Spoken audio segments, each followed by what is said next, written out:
Salut, j'espère que vous allez bien. Aujourd'hui, je vous fais une petite vidéo sur ce sac. Ce sac, c'est le sac Trail et Ultra Trail de chez Kalenji, qui a une contenance de 15 litres, qui pèse 360 grammes. Voilà, si je fais cette vidéo, c'est parce que pour moi, c'est le sac idéal pour les personnes qui ont envie de se mettre à l'ultra et qui n'ont pas forcément un porte-monnaie qui est extensible. Le prix de ce sac, c'est 60 € et du coup, cette vidéo, elle a pour but de vous le présenter. Donc, ce qu'il faut savoir, c'est que ce sac, il existe en un seul coloris. Donc, c'est vrai que on aime ou on n'aime pas, mais je le trouve assez sobre, donc ça passe. Il n'existe pas de modèle pour les femmes, donc ce modèle-là, il est mixte, donc c'est même couleur et même découpage pour les hommes et les femmes. Et il se décline en 3 tailles, XS, M, L et XL. Sur le site Kalenji, vous avez une aide pour savoir quelle taille il faut prendre. Et puis de toute manière, vous pouvez aller essayer en magasin pour être sûr que ça vous convient bien. Allez, c'est parti ce sac. On va commencer par l'enfiler déjà, comme ça.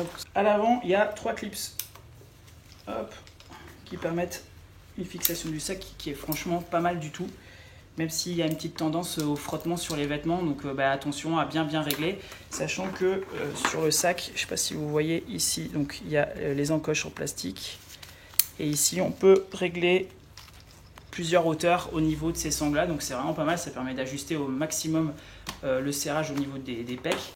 Alors ce qui est pas mal aussi, c'est que du coup, une fois qu'on a réglé ces sangles, ici vous avez des petits rappels qui vous permettent d'enrouler la sangle, hop, et de pouvoir la scratcher de manière à ce que ça ballotte pas quand on court. On a possibilité de mettre 2 flasques de 500 ml à l'avant. Sur celle de gauche, on a une poche pour mettre le téléphone portable ou pour mettre de l'alimentation, enfin c'est au choix. Ici, on a une poche extensible qui permet de mettre pas mal de choses et c'est plutôt appréciable. Seul petit point négatif, c'est que quand la poche ici, elle est pleine, idem ici, pour mettre les flasques une fois remplies, c'est un petit peu galère, donc faut trouver le coup de main, mais je crois que c'est un peu le problème de tous les sacs, c'est compliqué de trouver le bon compromis. Ensuite, on a ici, sur l'avant, on a une poche à scratch qui permet de mettre de la bouffe. Ici, pareil, une petite poche extensible, je ne sais pas si vous voyez bien, du coup ça fait 2 poches sur l'avant.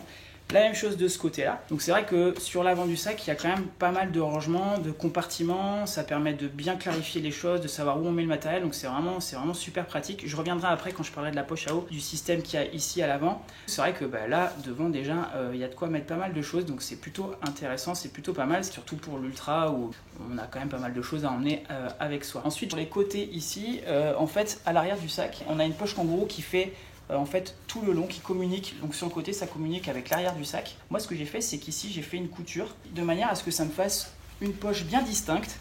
Et pareil de ce côté-là, ça me fait 2 poches supplémentaires. Donc par exemple, pour mettre les gants, le bœuf, c'est ce que j'ai fait. Après, chacun fait comme il veut, mais c'est une petite astuce que je vous donne. Voilà, petit message aussi pour Kalenji, peut-être pour améliorer un petit peu le truc. Dernière chose sur l'avant du sac, c'est que je sais pas si vous voyez ici, on a les élastiques. Ça permet de mettre les bâtons, de pouvoir accrocher les bâtons et de pouvoir courir avec. Globalement, quand même, ils permettent de bien fixer les bâtons. Sur le Grand Raid des Pyrénées, je les ai fixés là au début. Ça m'a pas mal servi quand même dans les descentes forcément. Et quand ça secoue un peu, les bâtons tiennent.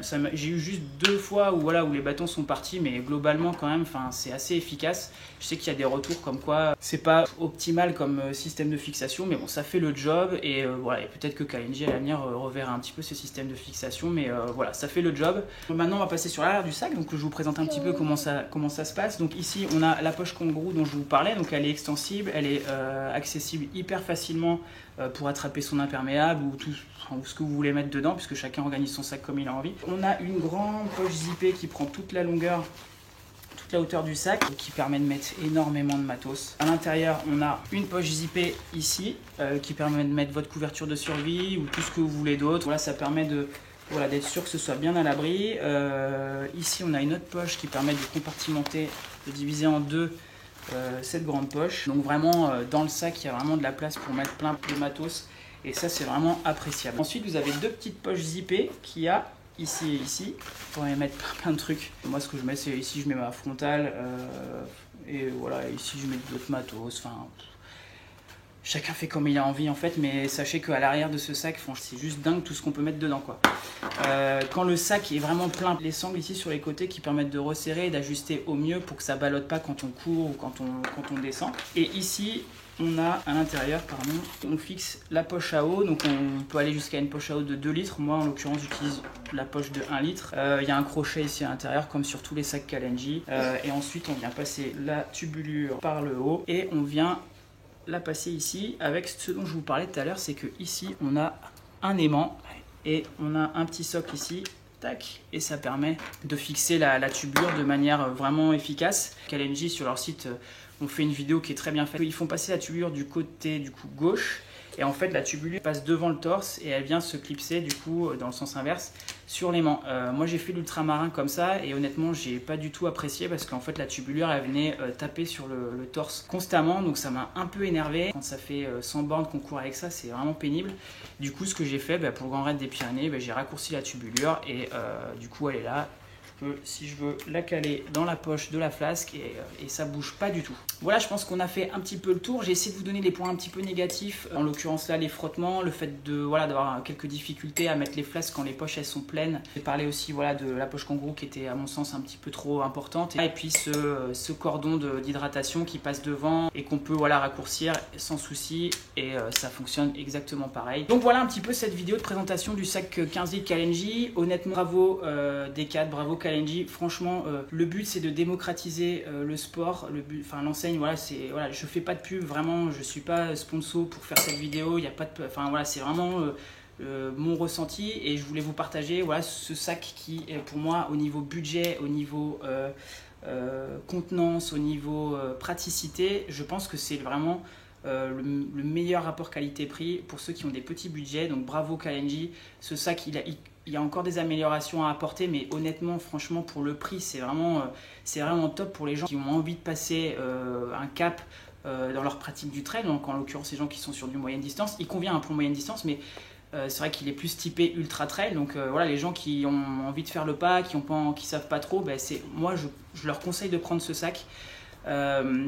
Et pour même les coureurs qui sont expérimentés, qui ont 60 €, c'est vraiment un budget ultra raisonnable pour pratiquer notre sport sans se ruiner. J'espère que cette vidéo elle vous aura plu, qu'elle vous aura servi. Vous pouvez aller sur le site de Kalenji, il y a une autre vidéo qui est faite où en fait on vous montre tout ce que vous pouvez mettre dans les poches. C'est peut-être un petit peu mieux filmé, donc voilà.